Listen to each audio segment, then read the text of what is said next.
Hey everybody, welcome back. I know I've been gone for a while and it seems like I say this every time I start a video now. Yeah, I know. I've been pretty bad about this lately. Trying to get better. A lot of stuff going on. But there's so many things going on in the Miata world right now that I thought it was really important for me to get a video out here and talk about some of this stuff and get some of this information out there. First up, I know there's some of you out there who ordered 35th anniversary cars and 2025 Miatas that are kind of doing a rerun of the old Ashton Kutcher movie.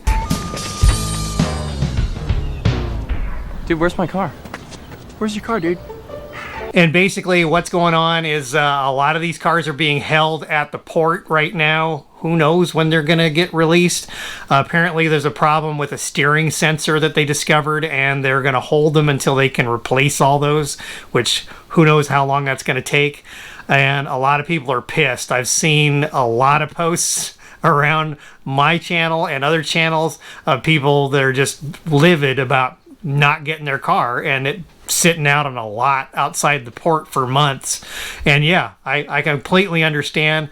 Just hang in there. I know these are going to be delivered soon. There have also been some people who are actually looking for 35th anniversary cars that asked me about them, and I think you had to order them ahead of time, and if you haven't ordered one, you're basically going to have to wait for somebody to either give one up or sell a used one, and that's probably the only way you're going to get it. But just like I said, hang in there. It's coming, but who knows? And yeah, I know this is kind of making Mazda look bad, but I'm not sure what else they could do about that. Next up, there's been a lot of rumblings from Mazda about the next Miata, and apparently it's going to be naturally aspirated. Might be a 2.5 liter, we don't know for sure, but this is kind of what they've been saying. Who knows what's actually going to happen or when it's going to come? They haven't said that yet, but we'll just keep our ear to the ground. As soon as I know more information, I'll certainly put it out there. But I'm really excited about this, and you know, I've been saying all along I didn't think that they were going to go electric with the next one any sooner than they had to, and I really still, and I am convinced completely that they're never going to go fully electric on the Miata. That seems like it'd just kill everything about it. But anyway, I think that's really good news. I'm looking forward to this. I hope that this is going to be you know, something that's going to last for a while. I really don't see electrification from the Miata coming anytime soon right now, and I'm not going to get into the politics of that, and please leave that off my feed. I will delete it if I see political comments out there.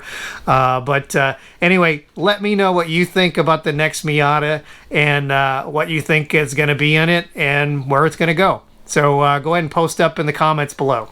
And speaking of a potential electric Miata, there's been an article floating around about how Mazda has patented a design for an electric Miata, and it looks like it's based on the ND. I want to remind you all that Mazda also floated around a patented design for a power retractable hardtop for the ND before the RF came out, so don't get your hopes up on that one. And I've seen a lot of these electric vehicle enthusiasts coming into these articles talking about how, oh yeah, once you drive that electric Miata, you're never going to want to go back to the old one. And yeah, you know what I have to say about that? There's one thing this Miata can do that an EV can't, and that's this. You're going to have a hard time getting me to buy in on the electric vehicle because it kills a lot of the things that make a Miata, like a manual transmission. I don't know how you're going to make it light without just making the range on it absolutely terrible. Some people think that the only thing you're going to do with a Miata is just putt around town in it, and it's like, no, I want to take road trips in my car. I want to go all over the place. I drive tens of thousands of miles every year in my Miatas, and both of them have crap loads of miles on them. And that's why I have cars with crap loads of miles on them, because I love to drive them.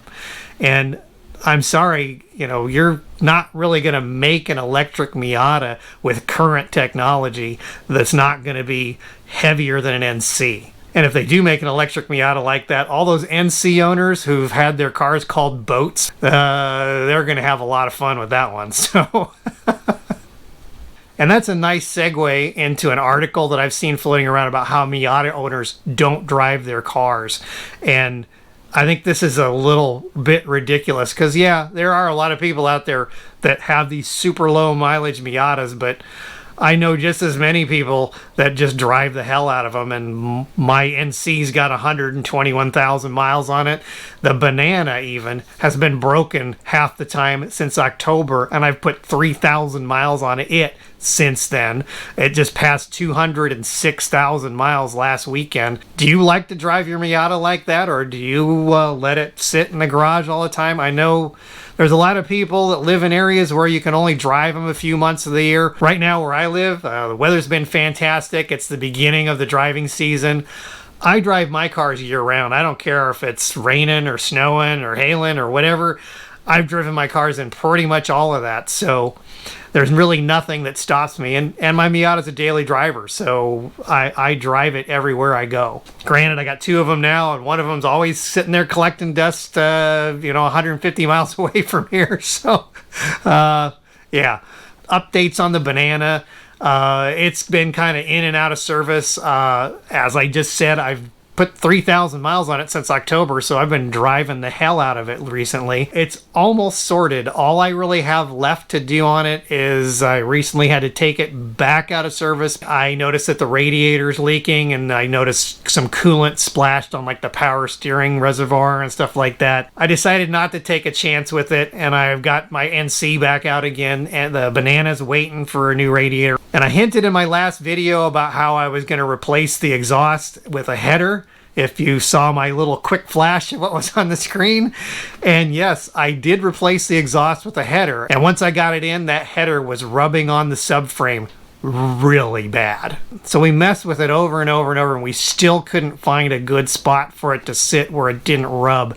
There was only like a tiny little bit of clearance in it, and you can see in the picture here just how little clearance there was there. So I contacted Goodwin Racing, and we kind of went back and forth. They gave me some advice, and eventually they emailed me one day, and they just said, we think you have a bad header because we've sold a whole mess of these headers and nobody has complained about it like you have, so we're just going to send you a new one.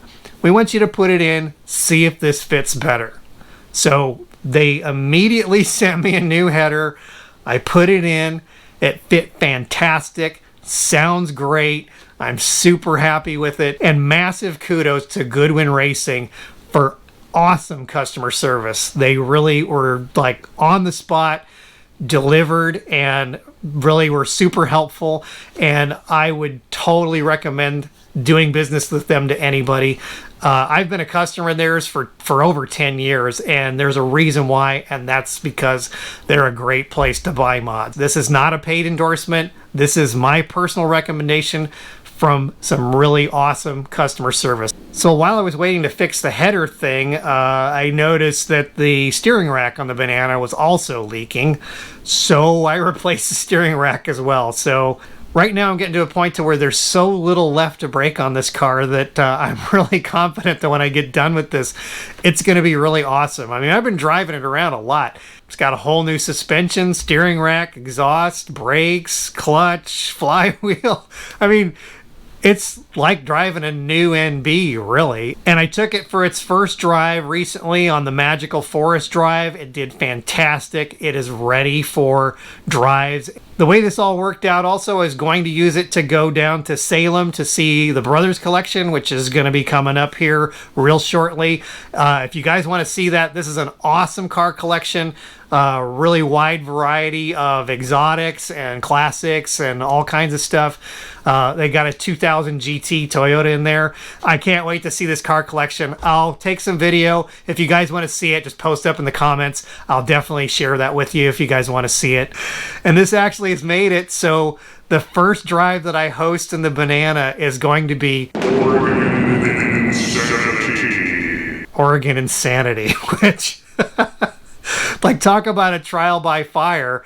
I think it's going to be great for it. I know it's going to handle really well because I've taken it through some really tight corners and done some spirited driving with it, and it handles fantastic with those Technic coilovers. I really love them. Super happy with that purchase. I have a whole build series that I was going to start posting on this. I've shot crap loads of video of it, but I was waiting for the car to be somewhat finished at least before I started posting it, because I want to start it with the car ready to go. So once the radiator gets in and I'm ready to do Oregon Insanity, I'll probably shoot some video on the drive of the car in action, because I think it's going to be a really, really awesome car once I get it all together. We'll see how that goes. There's a lot more coming up for the Banana. I'm going to be putting a roll bar in it because I'm getting it ready for going to the track next year. And now that they've re-released the Continental ECS tire in 15-inch, I'm thinking about switching the wheels on it. I really like the way those silver Kogekis looked on it in this picture here. If you like the way this looks, I'm thinking about taking off the bronze 16-inch and going to a 15-inch like this. I might do bronze on that. Let me know what you think about that. Post up below and let me know which one you think is better. But anyway, that's all I have for today, and we'll see you next time.